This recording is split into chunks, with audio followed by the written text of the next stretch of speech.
this episode, the legendary Steve Nally joins the podcast to hang out, drink some bourbon, and share some stories from his years in the industry. Tune in to hear all he has to say on this episode of The Bourbon Hunters. Have you thought about supporting our podcast? Head on over to www.bourbonhunters.com where you can by purchasing Bourbon Hunters products and sign up for our Patreon, which includes exclusive access to single barrel announcements from our private single barrel club. Thank you for taking time out of your day to join us on our hunt for great bourbon. Reward yourself and sit back, grab a pour, kick up your feet, and enjoy.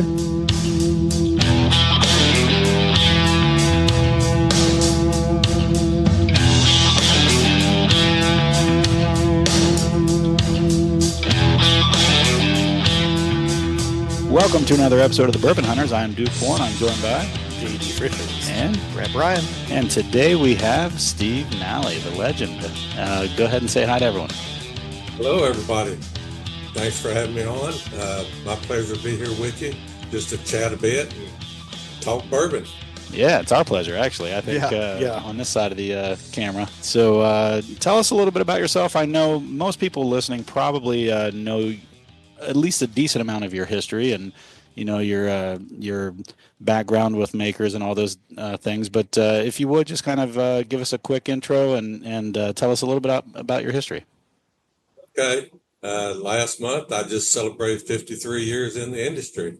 Wow, that's amazing. I might say cut my teeth or learn the process, learn the boundaries of bourbon making at Maker's Mark. I spent 32 years down there, but you might say I grew up at Maker's Mark because I was born and raised right beside of Maker's Mark Distillery.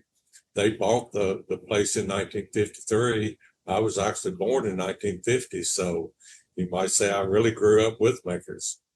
That's awesome. I went to work down there in 1972. When I went down there, they were only producing 30 barrels a week. If you can imagine them being that small. Wow. They were. So when I first went there, I started out growing yeast. And at that point, we would work in the distillery one day and go out and do grounds work or help do some maintenance work or roll barrels or whatever. And then we'd go back on the third day and distill what we made on the first. So that gave me a lot of the, I guess, education or the preliminary work of all the other jobs down there, from electrical to night watchman to groundskeeping to all the other possibilities I could do. And then in 1988, the distiller retired, so I took that position and assumed that role for the next 15 years. And I actually set out 3 years, drove semis delivering grain to distilleries and kept in touch with everybody. And then in 2006, late 2006, 3 attorneys from Jackson, Wyoming contacted me about building the first distillery ever to be built in the state of Wyoming. So I went out there, spent 6.5 years, got it up and going. And then in 2000, late 13, early 14, Peter Lofton contacted me with the process of Bardstown bourbon. So I came back here, and his philosophy or production model was to build the first transparent distillery doing custom production for other companies, having a distillery that was no hidden secrets, nothing, behind closed doors that wasn't known. Everything was out in the wide open, from everything on the side of the bottle being front center to the recipes that we make for other companies being on the board out in the distillery. Everything, glass in the buildings, everything was just front and center about what we were doing. And then the visitors experience was the same thing. We just wanted it to be a Napa Valley style experience. So I came here in 2014, laid this facility out, and, the goal was to lay it out size wise to grow into in 10 to 15 years. But with his model, I guess the excitement about it and the demand for it was that such that it was just overwhelming. And we grew into the capacity of this distillery in 3.5 years. That's crazy. You know, because the rest is kind of history. We set on our product till it got a full 6 years old. We had discovery and fusion and collaborations and all that in the meantime, and just kind of kept growing and kept going. And here we are today, a short 11 years later, still just going strong. Last year we had 40% growth in sales in our product, and everything's just doing good right here. So I've got to say, I'm going to jump in here just because I think it's amazing that you were at both Maker's Mark and Bardstown Bourbon Company. Those are two of my favorite campuses for completely different reasons. I mean, Maker's Mark, I just love how it's just isolated and it's just a beautiful setting. The way everything's just painted black with the red shutters, and it just has this amazing, I don't know, like feel, and it feels like it's in touch with nature when you're there. But then Bardstown Bourbon Company, like it's just as amazing for me. It's one of my favorite stops every time because, like you said, it's almost like a destination with your restaurant and the bar, and then just everything just looks so brand new and like and when you do the tour, you can see how the technology is just kind of front and center. And I just love that about it. So it's almost like two opposite ends of the spectrum, but I appreciate and respect, I think both, and both of those draw me to both locations, both campuses, and I love them, I think equally for, those reasons. I love both of them. Well, I'll always say, Baker's Mark was so uh, concentrated on one product Yeah, that I learned the critique of doing one product exact, the precision of it. And you did it exactly the same way day after day after day. And that was good training, basic knowledge to learn. And here you have, last year we produced for 34 companies. We produced 60 plus recipes. And, any industry, you've never seen that happen to. Even today, nobody's ever done that. that's And insane. Wow. ability to do that, we can change recipes or change customers on the fly. And, it's a feat that's nobody's been able to do. So it's I guess learning the process and training from one, and then being able to apply it to go on the other hand. Yeah, that's impressive. I think that flexibility or that ability to kind of just pivot on a dime like that, I think that's impressive. Now, when you do that type of stuff, is it because of the technology? Obviously, you talked about being able to learn that precision at Maker's Mark, doing the same thing, every day. Uh, I'm assuming that you're applying some of that day to day with your, adding the precision to those contract or those, custom mash bills that you're doing at Bardstown. I think we have to. I mean, we have to be precise and accountable to all of our customers. They want that. They want that precision carried through to their product. And we have all, I guess, scales of customers come through here. Some come in here and they tell me exactly what they want. As far as recipes, product, so on and so forth. And some come up here and they want a product. They don't know how to get there. They rely on me to do that. But they want the precision there. So I feel like everybody wants the same outcome, and they rely on me to be that precise. So yes, they want it, but they want it right now. So, Right. Right. so to speak. So I need that precision carried through to each individual customer. And with the technology that we have, we're able to carry that through and be accountable to everybody along the line. And we have 500 points of traceability that we can be responsive to all of our customers, that from the grain coming in all the way to the bottle going out on the end of the line, we can say, this is what it is, this is how it's done, this is what happens along the way. Yeah, that's impressive. I think so. from that perspective, we've had like Eric Legrand is one of the people that we've had on our podcast, and he's one of the people that goes through you for his whiskey. I think he uses Green River. Is it Green River? Okay. Well, I mean, it's all connected. But you purchase Green River, right? Yeah. I mean, we manage them, so it's all the same as Yeah. far as technology and accountability. Yes. Yeah. Well, like everyone's looking for a unique product right now because bourbon is so popular, Right. right? And you can offer that to people now, right? It's almost like, hey, let's create whatever like unique profile you're looking and tailor it to someone's needs instead of being like, well, you can choose from A, B, or C. You know what I mean? Kind of take your pick. No, that's I love it. And I think it's fantastic to be able to offer that customization to each person or each, company. Well, and as a consumer for us, I mean, it allows us to just have a lot more variety out there, and just if you're really truly into it, trying to pick up on those subtle differences between a 56% corn and a 62% corn or whatever. I just think that's really great for the consumer or the enthusiast that's really trying to hone their ability to recognize differences in brands. I know we've talked a good bit so far. Right now, I think we all have the Origin bottled and bond weeded Bardstown Bourbon Company in our glass. Mine's in my belly. Is it in your belly? Same. Did you?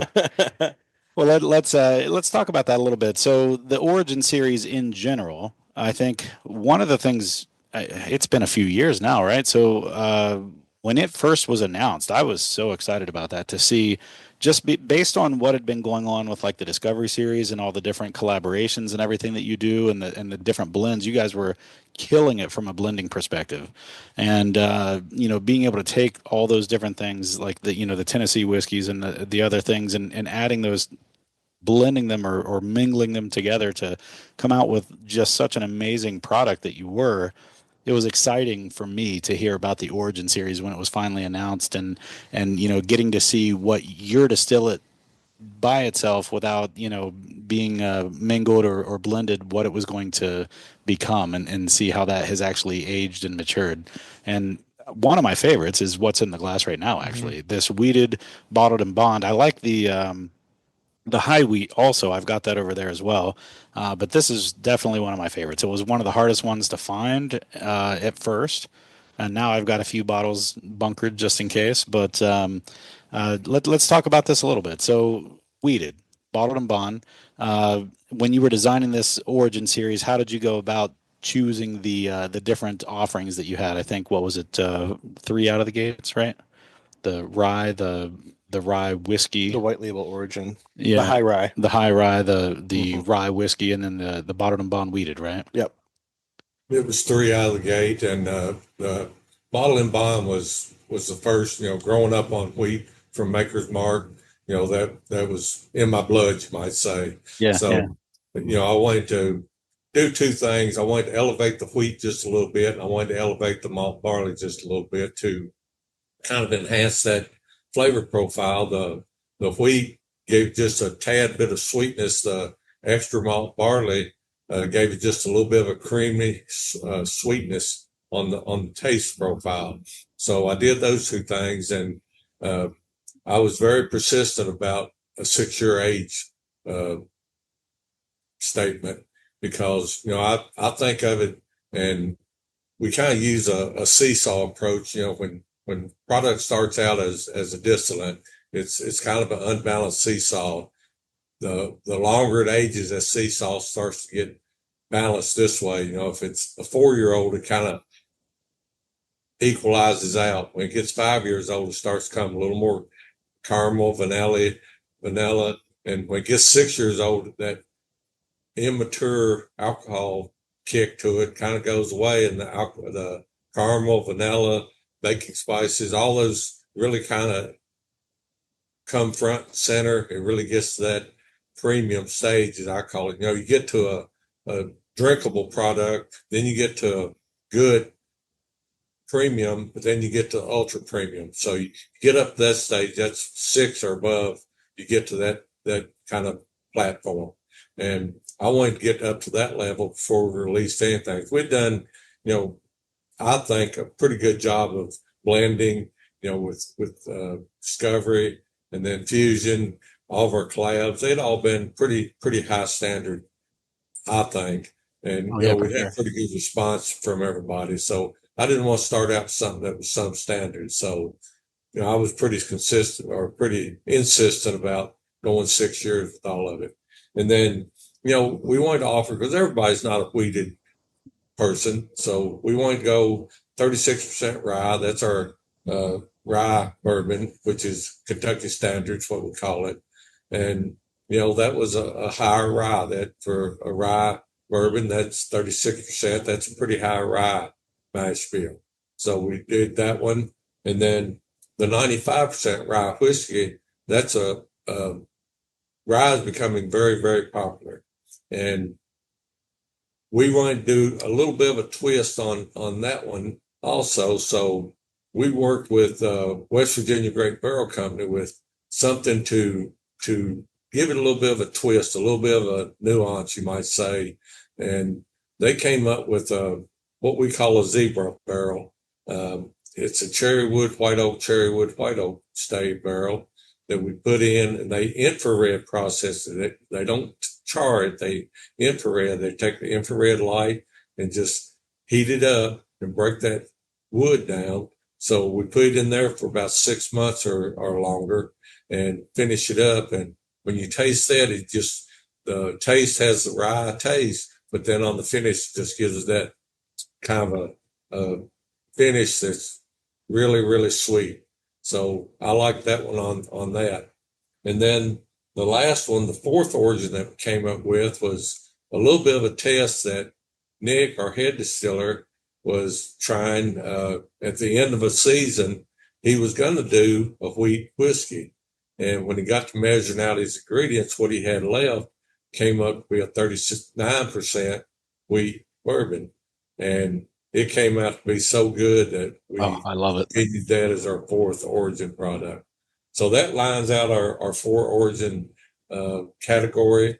And, that will be all of our origin. Anything else that we develop will be a spin-off of products, but it won't be in the origin line. So 4 and done for the origin then. Four is done for the origin. Okay. So talking about like blending, Dan Calloway, he's one of your blenders, right? Yes, he's a master blender. Okay. Now, coming from Maker's Mark, where you rotate barrels for a consistent profile, coming to Bardstown now, where you don't rotate barrels and you're not trying to hit that same profile over and over again, what challenges have you found in that transition with blending? Well, we have to deal with different products off of different floors. As you know, the products on the upper floor is going to age faster. It's going to be have a little more heat to it. What's on the bottom floor is going to be a little sweeter, a little slower aging. So we have to use our ability to blend the products together to get a consistent flavor profile. And you're going to have a slight difference in there. So that's our challenge to work in there and get as much of a consistency as possible out of that. So what we do, we try to put our bottle and bond, our rye bourbon or rye whiskey on different floors as we're aging them. Then we blend them together to get as much of a consistency as possible.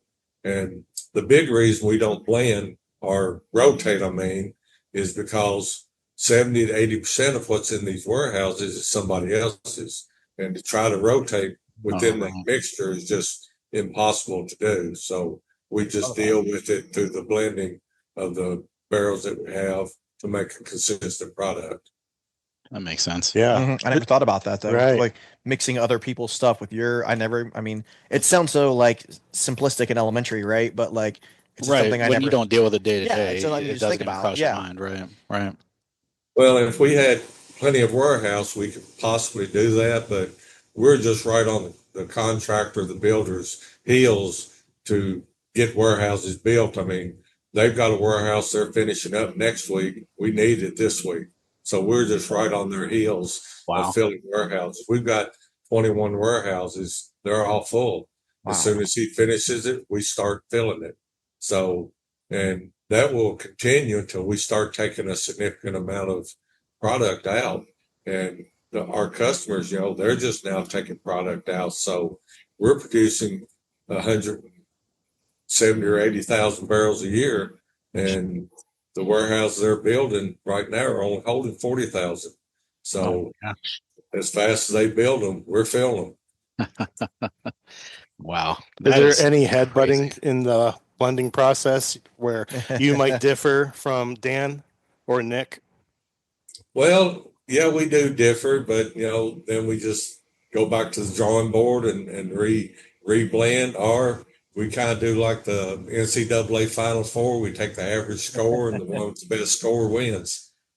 I like that. Now, do you use 64 of them? Because that would be a fun day. That would be a fun. That'd be a rough Well, day. I don't think we've ever had 64. We have had 52. Oh, not in one day, I'm assuming. I know. Right? I'm just saying. That's a. No, it takes about 5 or 6 days to go through that many. Oh, no, 5 or 6 days. That's. I mean, Mr. Minnick goes through it in 100 in a day. Yeah, so. but he spits. Yeah. He says. That's what he says. Yeah, but he's tougher than I am. So he says. So he says. So what's your profile in a whiskey? What do you like in a whiskey? I like something that's easy on the palate, something that the second drink I have is just as good as the first drink. I think myself that's one reason I tend to lean towards wheated. That's not harsh. A rye after a couple, they kind of tend to affect the taste buds. They tend to numb them. Myself, I don't like anything over a 10. There's a few companies that make product that I can go 15, 18-year-old, but for the general, I don't like anything over 10, 12-year-old product. I think the barrel tends to influence it a little bit too much. I think it gets a little bit too oaky, a little bit too acidic. I'm usually not anything much over 110 proof. Anything much over that gets the alcohol influences it too much. So that's kind of my range, but then I have some people come in and say, why don't you bottle 130 proof? I say, because you can't taste it. But, one gentleman I always go back to is Booker No. He liked 128, 130 proof product. And the older, the better. He was a tough guy. He was a tough gentleman, but I can't handle it. I'm not mad enough. I tell you, it definitely took a lot of getting used to be able to just drink neat.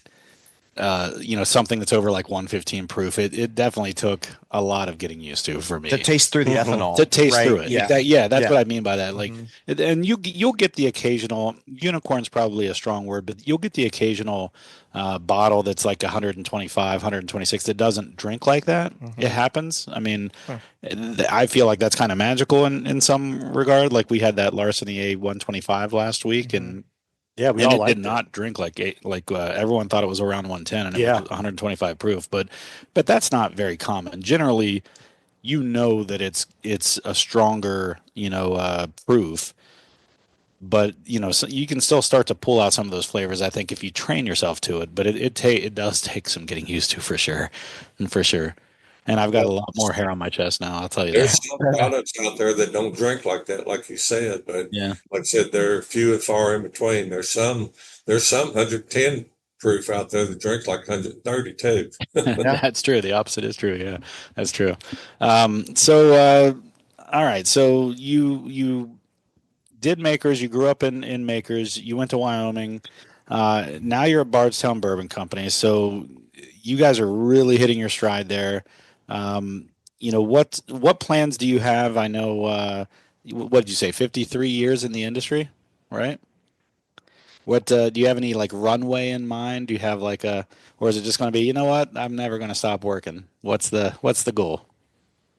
I think right now, I'm just kind of gliding along. I love talking with people like you, and I go down during the day and meet visitors and talk with them. I go out and do events out in public at different states, different venues, and as long as I feel good and can continue to do what I do. Nick Smith does most of the day-to-day scheduling and and the headache work here in the distillery. So, I'll continue as long as I'm healthy and am allowed to do this. I'll continue to do it for the next few years at least. Yeah. I don't have any plans to slow down right now. Yeah. If That I old, if I that go old home, saying. I'll probably sit there and be bored to death. Yeah.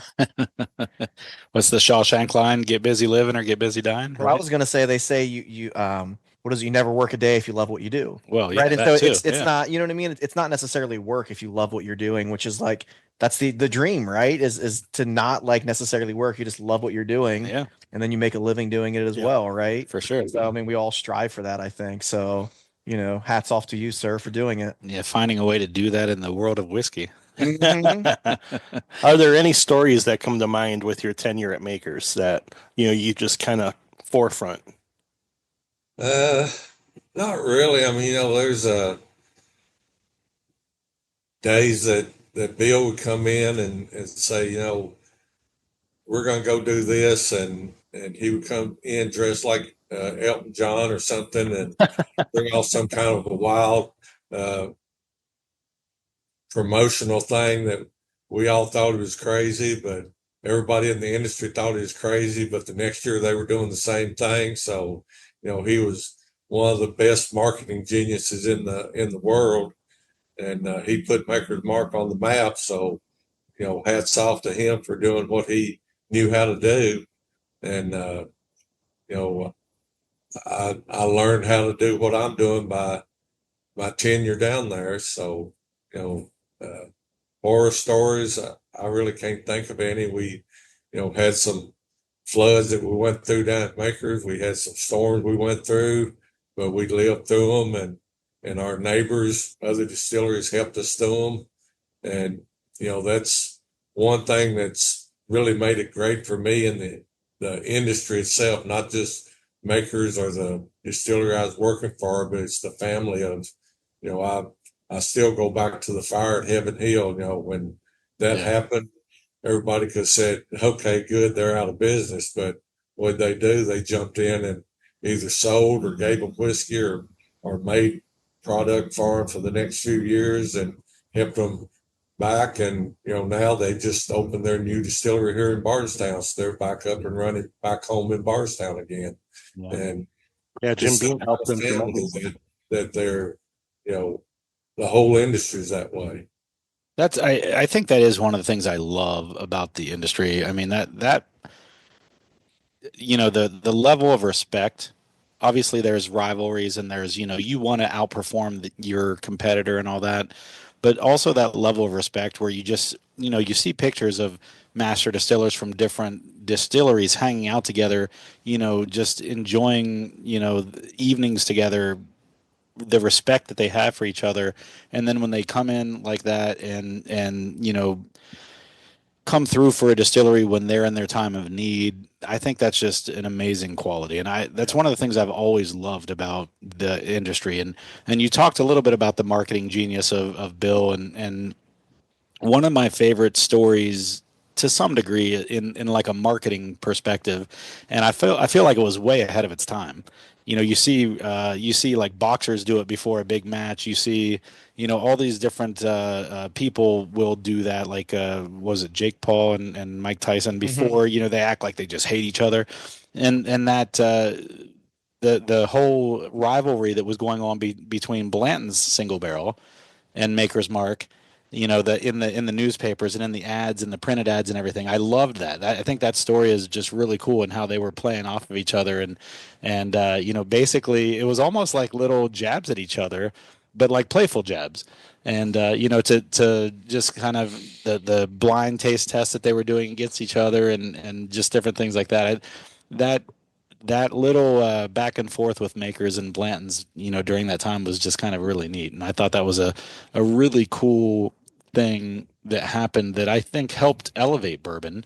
Blanton's obviously has its place in bourbon, and Makers, I think, like you said, they did an amazing job. You can't go anywhere, any country really, Oh without yeah. seeing Makers, Jack Daniels, Jim Beam, like those types of things. Their standards at a and like you said, that precision of that day to day, doing the same thing day in, day out, making the same product day in and day out. They did, I feel like, achieve what they were setting out to achieve, and that's to make an international, brand. And I think that's impressive to me. But I just love that whole I love that whole marketing that you talked about, how he was a genius marketer, and that part of it with that whole Blanton's rivalry, if you will, was just a big part of it. And I love reading those stories. Well, and to touch on that a little more, it looked like they were throwing jabs at one another, but it was actually a tremendous marketing scheme for both Yeah, of them. right. And it got both of them front and center Good. promotion, and it was great. And everybody thought, well, they were rivals. One was trying to outperform the other when actually it was the reverse. Yeah, that's what I mean. Like you see boxers doing that stuff today. Like, when Conor McGregor was fighting, he boxed. Who was it? He boxed against The guy that can't read, but give me a second. oh my gosh, that's what you remember. Yeah. But they were just the headlines leading up to it. You would think they just hate each other, but they respect each other tremendously. And then they get into the ring, and sure, for the 10 rounds or whatever it is, they probably hate each other. But that.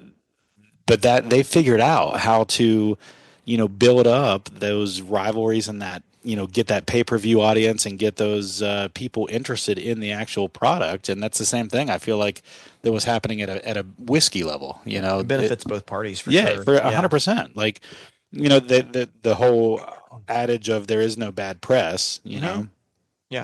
And I think that's just a good way. If people are reading about it, then they're remembering, Maker's Mark. If they're reading about it, they're remembering Blanton's.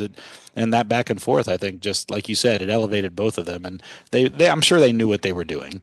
It's just, it's an interesting story, though, back in that time when bourbon was kind of, struggling a little bit as an industry. Yeah, I mean, it was just coming out of a very low, and marketers like Bill Jr. I mean, one of the very first bourbon festivals we went to, uh, everybody came in and we had our little table set up, and they were all dressed in their tuxedos and very formal. And here comes Bill Jr. dressed like Elvis Presley or somebody, and they all kind of gasped at what the world are you doing in here? What kind of a fiasco are you celebrating? A little And levity brings attention. the next year they were all doing the same thing. So it got noticed, it got Yeah, people praised, and talking.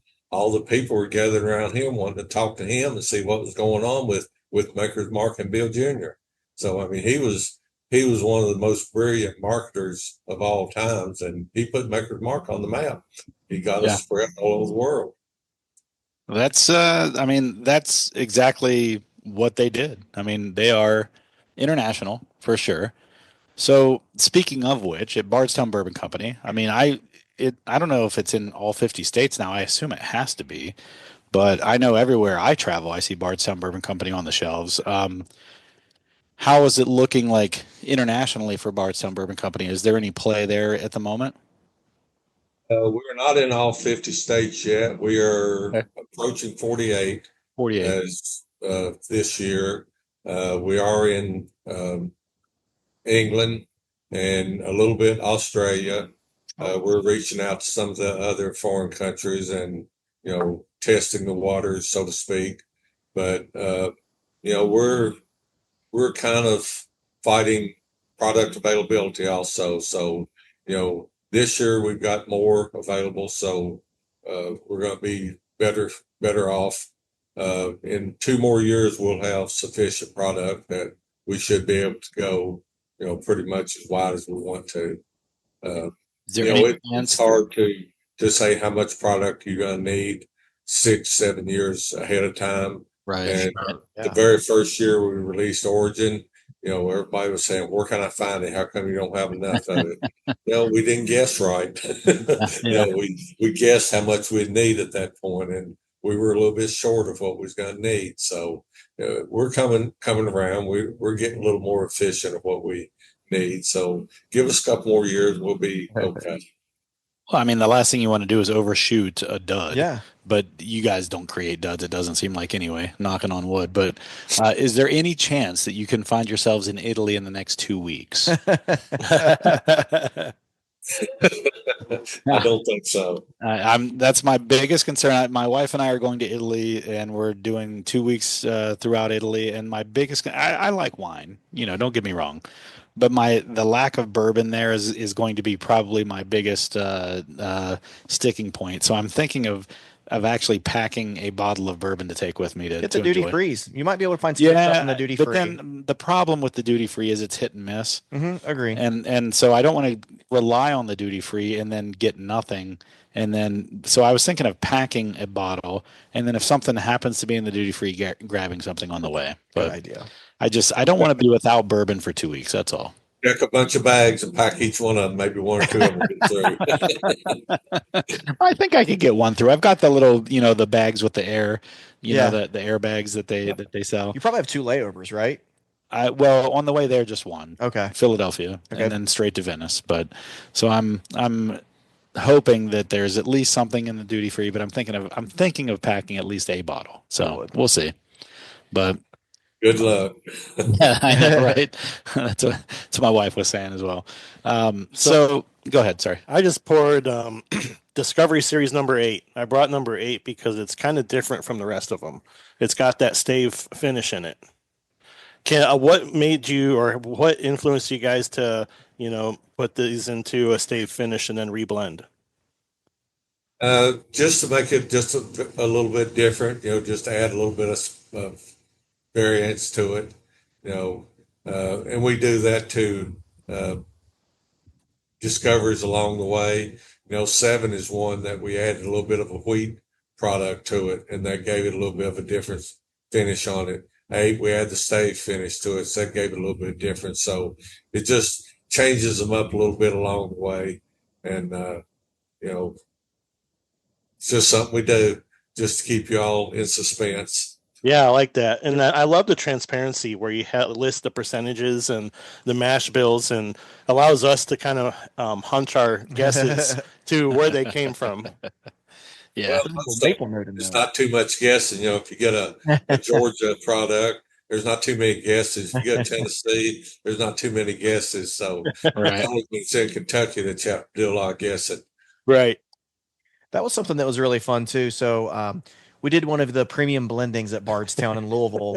And so it was really fun because we got to recreate some of these, right? So much fun. And so, you put on the lab coat and the chemistry goggles, and you have your little graduated cylinder. And so you're mixing the very specific amounts to recreate like Discovery, 11 and stuff like that. And so it was really fun to do that. So like, I'm not sure who came up with that idea, but like hats off, right? It was more than just going to a tasting, because like guys like us, like we've done a lot of tasting, right? And so for this to be like an interactive tasting where you're kind of making you need to recreate one of your blends. And then it's like, well, if there's something in there you really like, maybe add a little more of that. And we got to kind of create our own blends and our own, spin off of these. So like I said, that was one of my favorite tastings we did on that trip. The fun thing about that is when you add just a little bit more of one product to the other, how much it can change it. Yeah. And, that's the fun part about blending some of these discoveries, and even the collaborations that we do of putting products together before they go into the barrels to finish them, of the product you're going to come up with afterwards. And it gets to be a lot of fun to just play around with it and come up with those different blends. Well, I feel like it humbles us too, right? Because we have this bias. We're like, oh, I'm going to put a little more of this in it, and it's going to be way better than what they have. And then you taste it, you're like, oh, damn it. Yeah.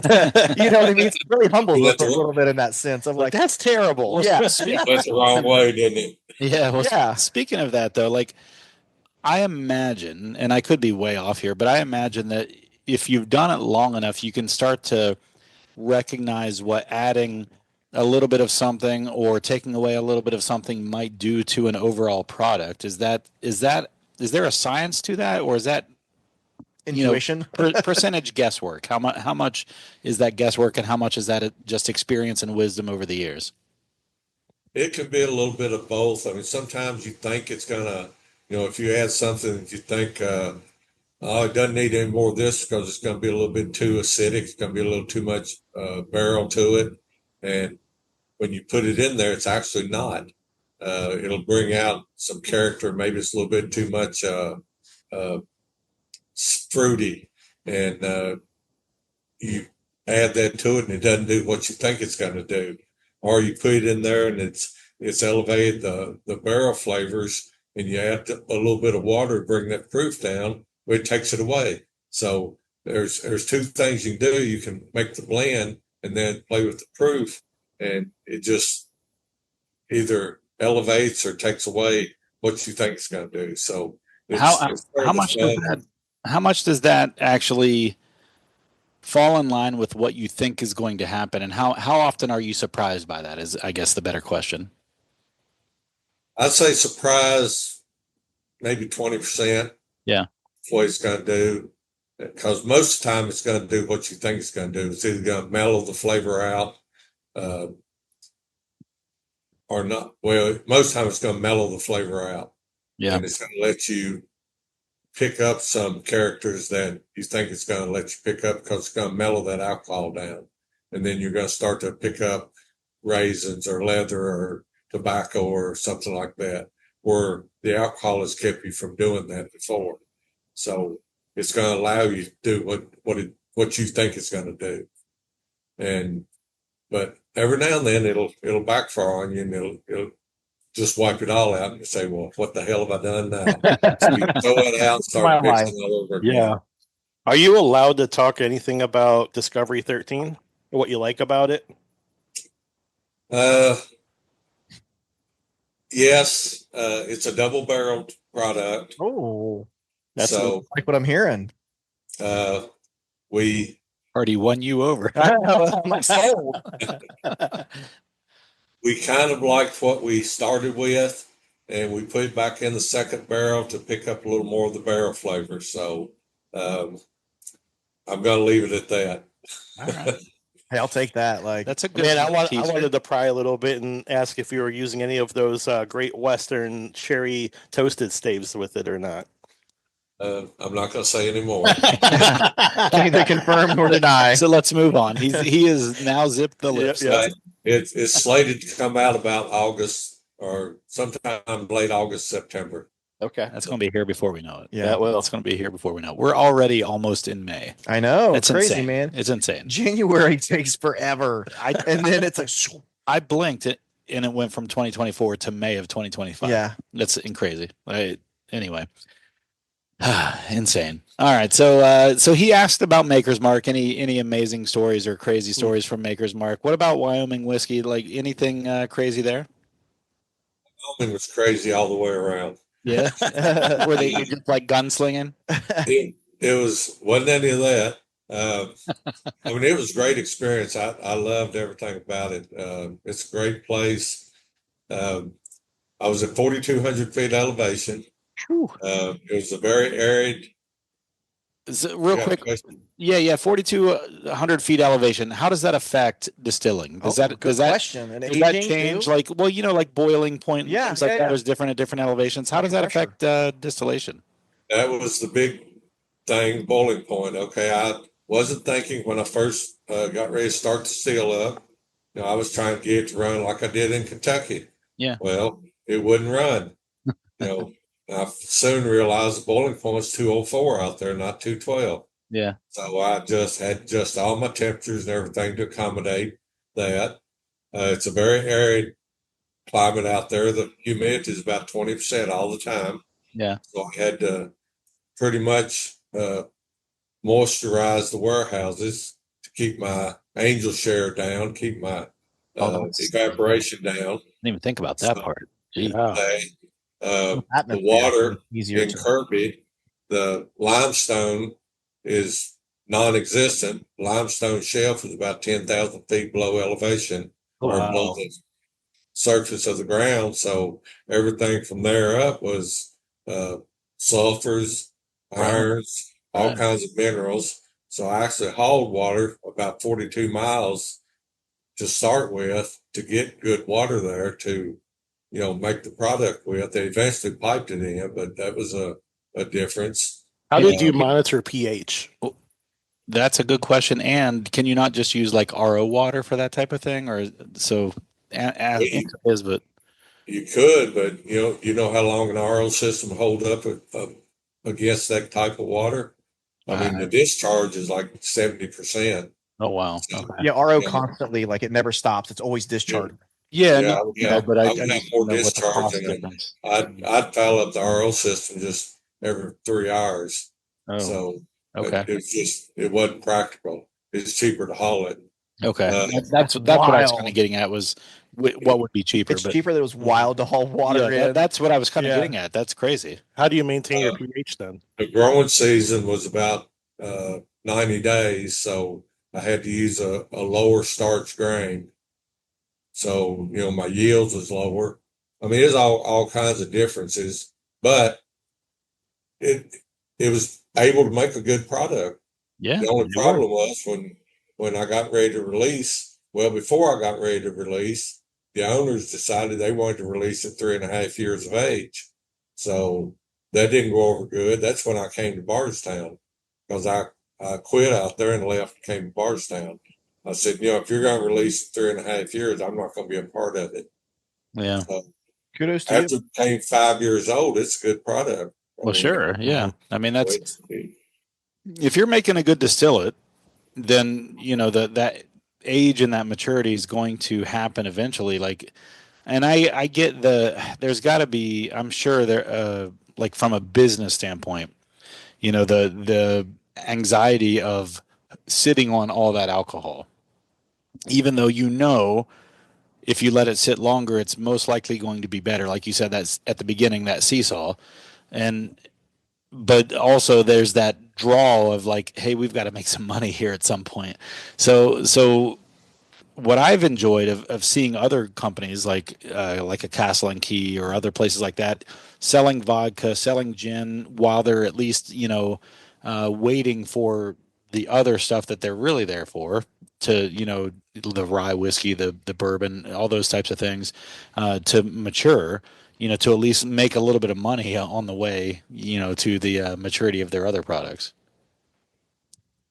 Well, they were about 1.5 years from having at least a 5-year-old product. And if you know anything about Jackson Hole, Wyoming, and you know where the golf course and the airport is, and the city of Jackson Hole, they owned 150 acres between those two. Oh wow! So do you have any idea what that is worth? Yeah, right. That's one of the highest price cities. Yeah, in America. where the rich Jackson of the Hole rich is- are. Yeah, I mean, Jackson Hole is insane. just it's a destination on crack. So they were not desolate for money. They could have either borrowed so they could have just waited. They could have waited. I mean, it was costing about $100,000 a month to operate. So $1.5, $2 million at the most, they could have held off. But anyway, that's history. We're here enjoying good bourbon now. We're in the present. We're in the present. Right. Cheers. But it was a good experience. I love it. In fact, I go back a couple times a year, visit friends and family, and I go out there and visit them. I mean, I'm on good terms with them. So that's good. That was going to be my question. Yeah. They had just been sold out to Edrington, which is a Scottish-based firm. Yeah. And they own the majority of the company now. There's some crazy price Wyoming whiskey stuff coming out. Like they have the and when we were there, Yellowstone edition. Are you in the office right now where we were hanging out drinking? Is it to your right shoulder there? Is that where your shelf of whiskeys are? So what did we have when we were there? Was it 10 I wanted to thank you for that experience. Yeah, that was amazing. Like first off. one of the highlights of my whiskey career or in this has been sipping that 93 Maker's Mark with you in your office, and I'll forever value that. Just about empty now. Hold on. We're the reason. Yeah, we're the reason for that. But what was the? It was a 10-year-old Wyoming whiskey. That Wyoming it was whiskey. Delicious. Oh, yes, that's it right there. That's what's left of it. Yeah. See? So you shared some of that while we were there. That was. Is that your distillate in that bottle? Yes. So that was so good. That was so good. Yeah, that was very good. And so, to your point, you know, that's the impatience of it. You miss out on things like that. 10 years in and you've got a product that was like, I would have stood that product up against a lot of things.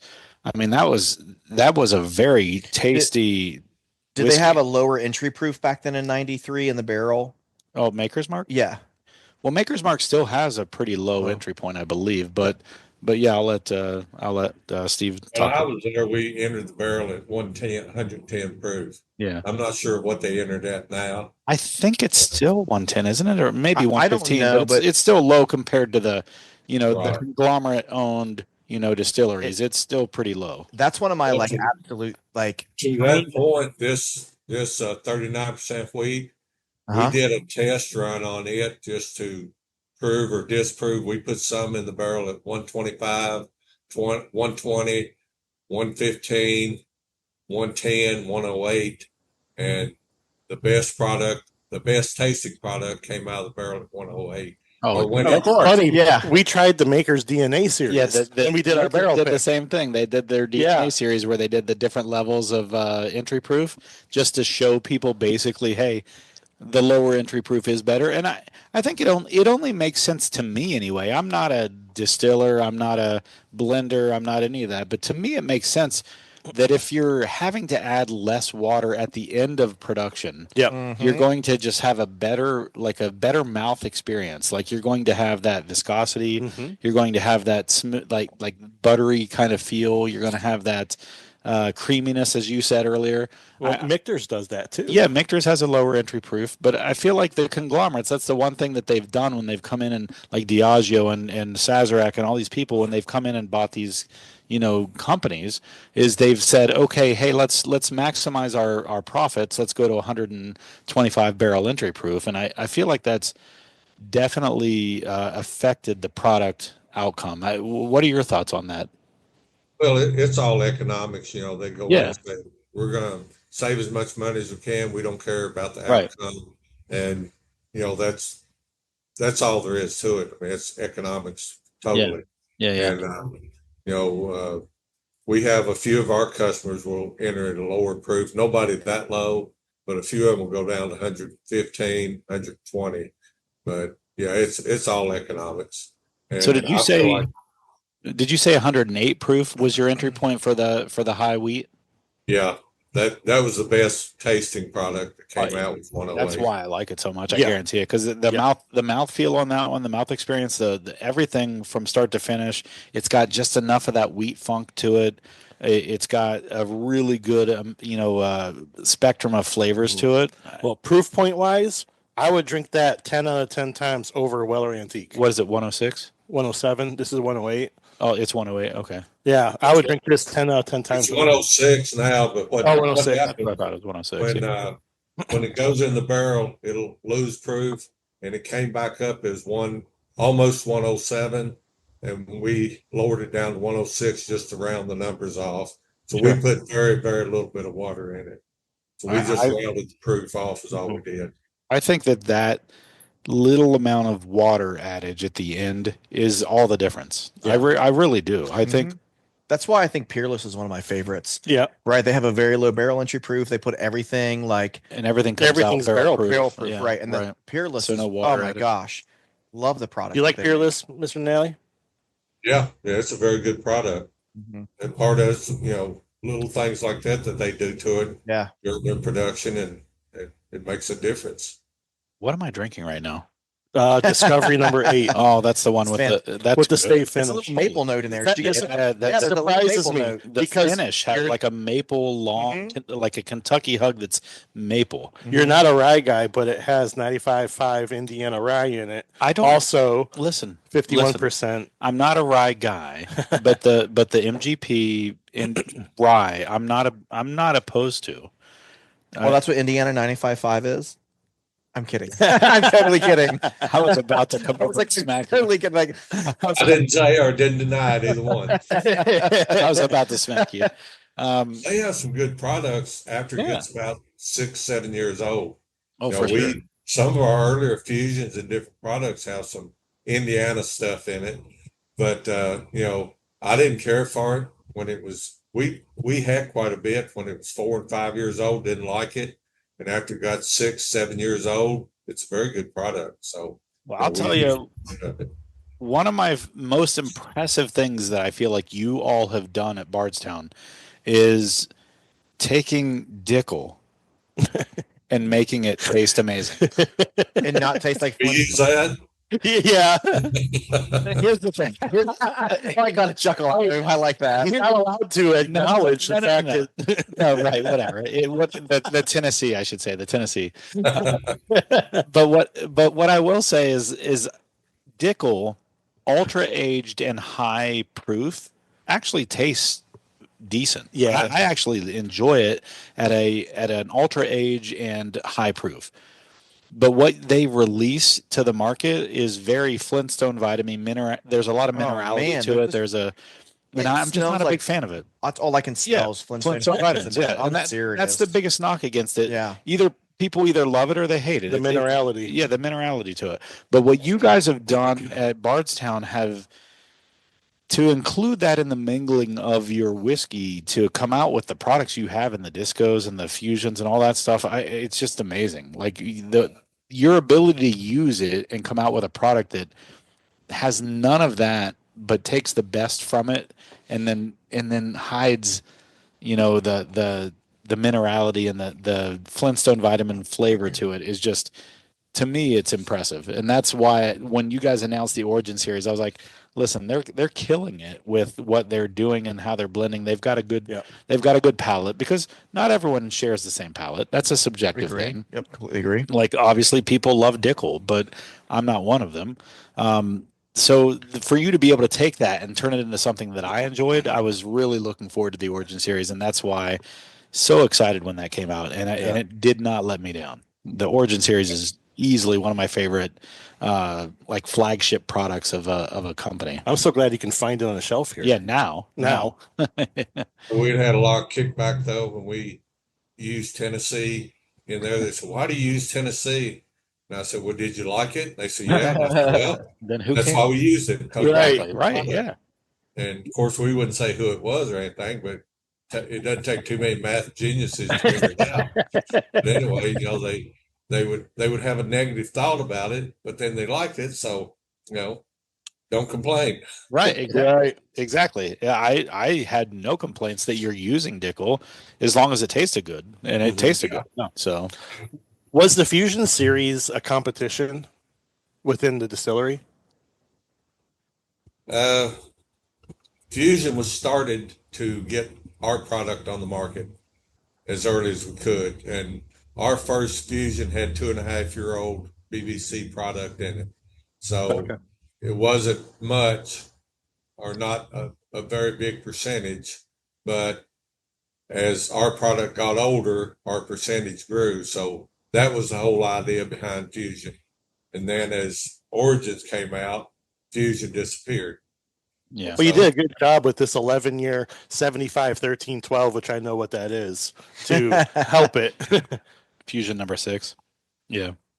Right. Yeah. So that was the whole idea about Fusion, was just to start to release a little bit of our product on the market. What does the 11-year rhyme with? Oh, that rhymes with mild jerky. when we did our blending thing at Bardstown, we had just left Mark Carter's upstairs, where we sampled or tasted 7 different old Carters, plus this Carter collaboration that I think all of us have in the glass right now, which we love, by the way. We were not feeling any pain. No, we walked in there like frat boys, and God bless Lily, who was our host. She was holy moly, yeah. Amazing. She's trying not to say what it is. She put up with us. She put up with us for that sure. was the biggest thing. She put up with us. But too, she was just an amazing host and led us through that experience, that blending experience, so well. That was awesome. Well, someone asked her, like, is it Schmore Schmoses? I forget who that was Jason. Yeah. No, I stood up and I just yelled, "It smells like wild turkey to me." And she's just like, "I guess the second one rhymes with slim jeans." Oh, slim jeans, yeah. She put up with us. She was a trooper. Yeah, we were. She was. We she were was. not feeling any pain at that point. And I think there was like a VP of Willet in there. Yes, there was. Oh yeah, I There forgot was. about that. There was. He was a VP of Willet. He was cracking up. And he was though. laughing. He was having a good time Yeah, with he us. was. We were borderline obnoxious. I will say that right now. We were in there like what, 10 strong, 9 people? Yeah. 9 or 10 Yeah, strong. we had a big And group. 7 old We had a big Carters will group. do that to you. So Steve, every year we go to the Bourbon Trail in December. It originally started with me and a buddy of mine for his birthday, which is right around Repeal Day every year. So like we go the weekend around that every year. And then it grew to last year. What did we have? 14? Yeah.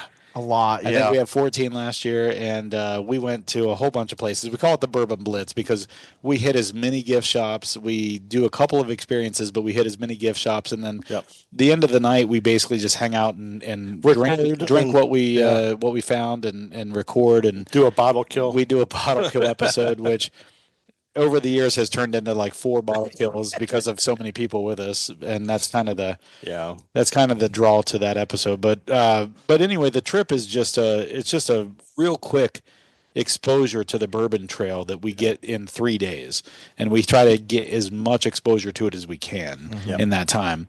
But yeah, it's always fun. been just a fun trip, and We're yeah. sorry Tyler isn't here to amuse you too. Yeah, Tyler's our big dumb animal. He's the birthday boy for that trip. Yeah, he couldn't be here tonight, but he would have just been asking questions that we just covered 5 minutes ago. So he would have been in his phone the whole time, and then after we talked about something, he would have asked something about that. It was so funny. We had John Wadle from Peerless on. Oh, Literally, after he talked about something, Tyler would ask the question about that.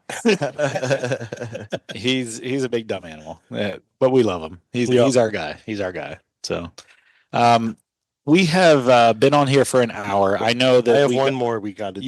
Yeah. So I wanted to give us a runway to kind of land the plane.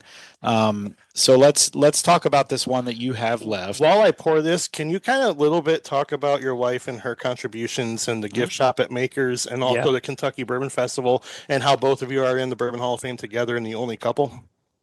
Wow, that was a very That was a lot. Yeah. and a lot to go after. And this Carter is amazing. And I know that Carter's one of my what I'm favorite. pouring here, Mr. Nally, is your 50th anniversary legacy. We're going to kill this tonight. Looks like you're about to run out of that. Which is Yep, good. we are. We're going to kill it on this episode. Yeah. We figured tonight is the night to kill it if we're going to kill it. Can you grab me a clean glass? Yeah. I did. Here's 2 clean Oh, glasses thank right you. here. Thank you. Well, Donna's Kill it. You Wait. can open it up. Yeah, Go ahead. it really all started at when I was a night watchman at Makers. I would make my rounds, and I would come back. There's a wrought iron fence around the property, and I would come back off my round. There'd be people standing out at the gate, wanting to know if they could see into the facility. So I asked Sam Cecil, Mr. Cecil, one day, I said, could I show him in the distillery? And he said, well, if you have time, yeah, you can show him in. So this just got wherever every Sunday, especially when I'd make my round, there'd be people standing there at the fence. So I'd show them through. And Mr. Samuels, T.W. Samuels, would be finally, his daughter, Leslie, gave her a job of being tour director. So she didn't really want the job or didn't care for the job. So they hired Donna to help her out. Well, Donna pretty much oversaw and developed the tour program at Maker's Mark and got it up and going and doing a great job of it. And anyway, when she came down there to interview for the job, Mr. Cecil showed her through the distillery and showed her around. And he was standing on the front porch and asked her if she had any questions. She said, well, Mr. Cecil, I don't know enough about it to ask any questions. So the first few weeks when she needed help in the distillery, I would show through the distillery and then she would show the rest of the tour. But anyway, she went on to develop the tour, and most tours around distilleries now are pretty much copied after what she developed at Maker's Mark. So any tour you see at other distilleries, whatever, kind of developed from that.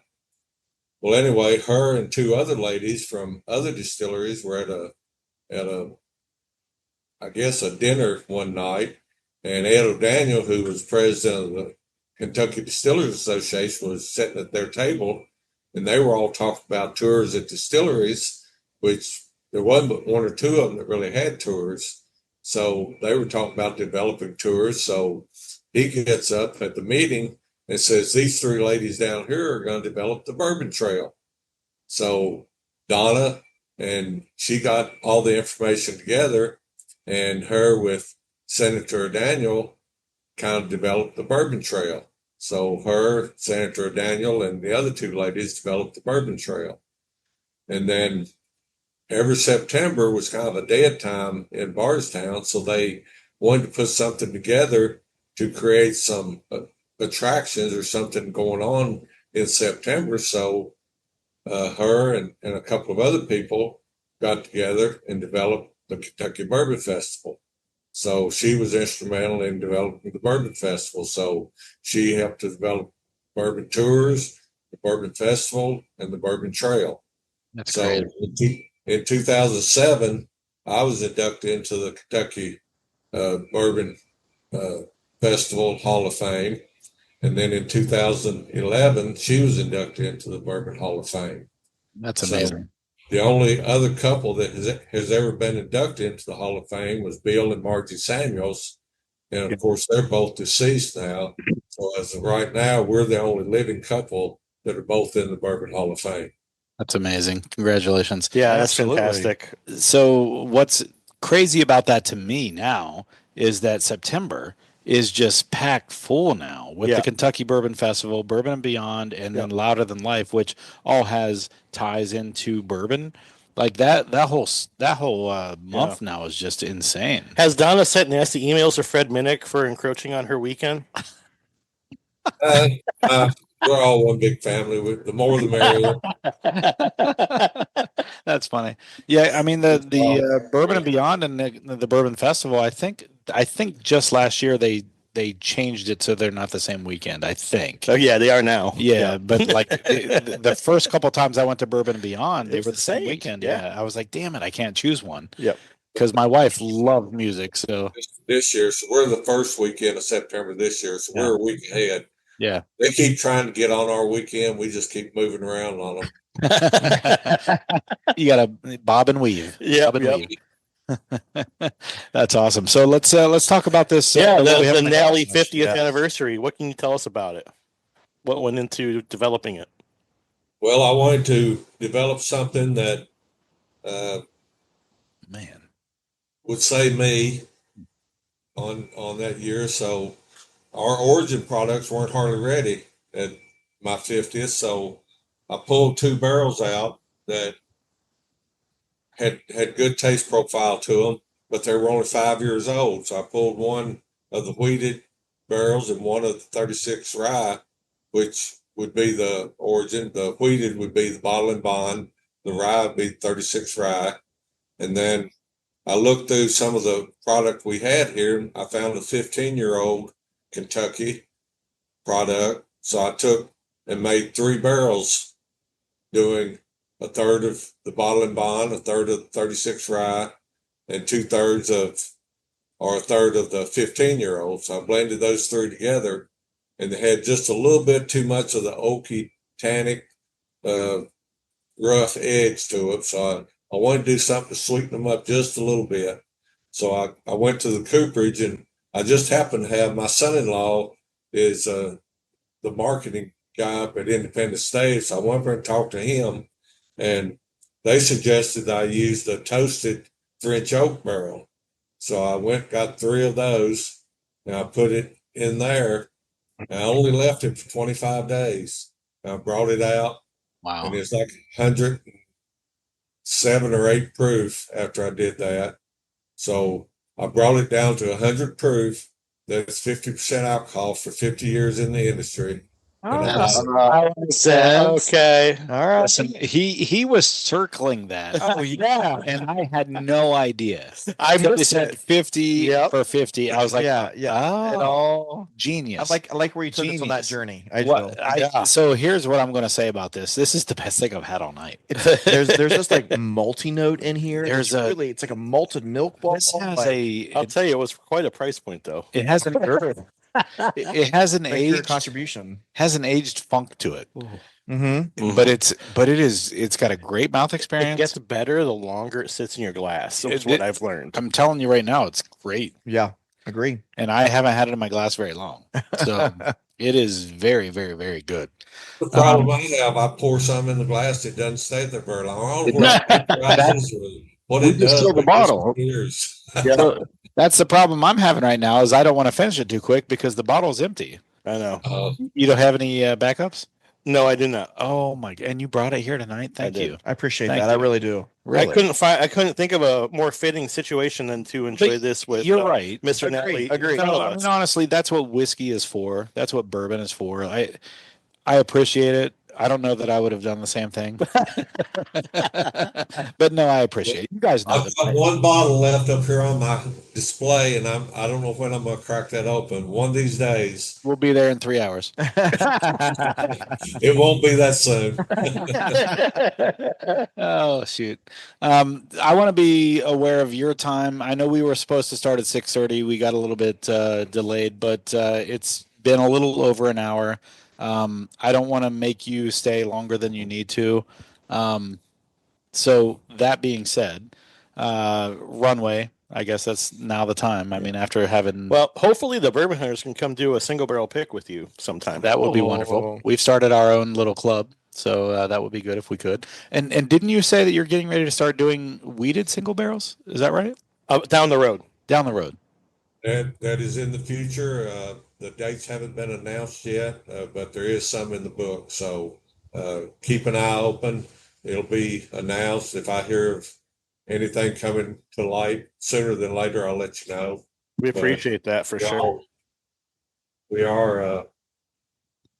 They are talking about it. I'll put it that way. If it happens, We would love a weeded, yeah. if it happens that we get to be the first one, no, just kidding. I mean, honestly, if we could, that'd be great, but no pressure. We want to thank you for coming on tonight. We have had a blast. I think your stories and your history in the industry are just, they speak for themselves. Yeah. I have enjoyed this. This is something I've been looking forward to for over a month. Since I met you in at Bardstown with Bourbon Enthusiast, I've been looking forward to getting you on the podcast since then. Well, that was a highlight for me too. I'm a big fan. 100%. And thank you so much for coming on.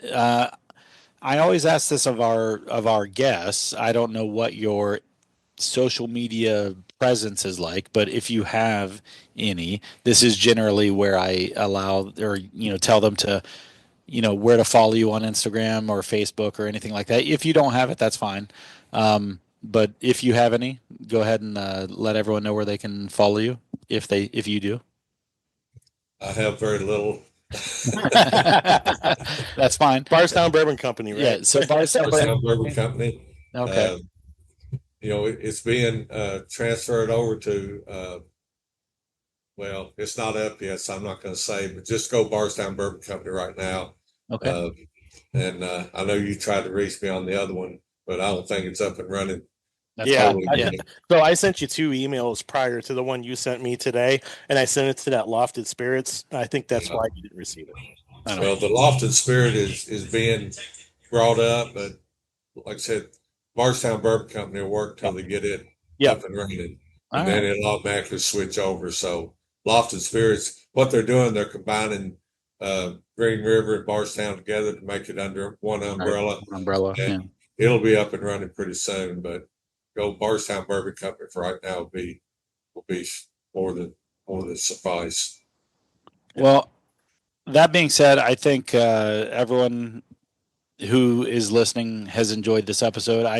I've enjoyed talking with you. I know that JD, this was a big thing for you coming up.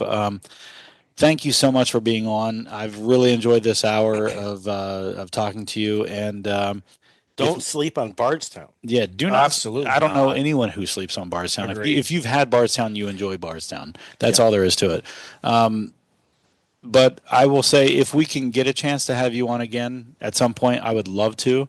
But again, thank you so much for being on, and we appreciate your time. We know how much people are probably pulling at you all the time. So thank you for taking an hour out of your busy schedule and spending it with absolutely. us. Thank You're you. invited to our barbecue at Versailles. Oh yeah, in December. Yeah, in December when we come up for our friend's birthday, we'll be in Versailles, staying at the Woodford Hotel.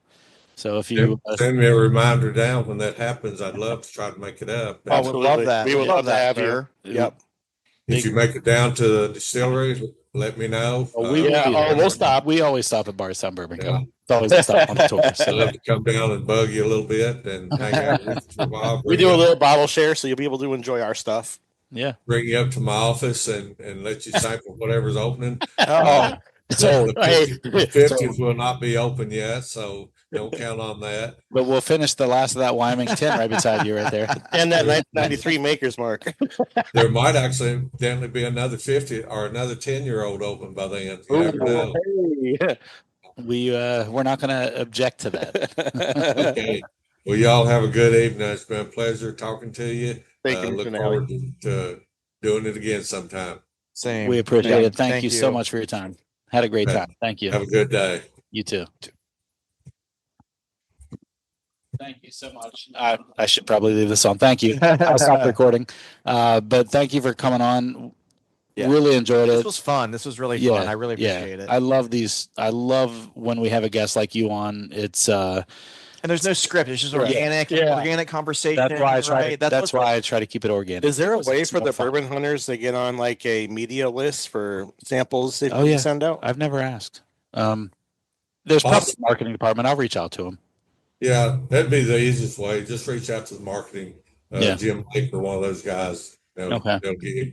I'll look it up tomorrow and I'll find out. We're good Yeah. friends with Jason Calori, the Mash and Drum. Yeah, I'm They pay more attention to you than with me. All right, y'all have a good evening. See you later. You Thank too. you, Mr. Thank you, Nally. Steve. I Yep. really appreciate it. Thank you. Have a good night.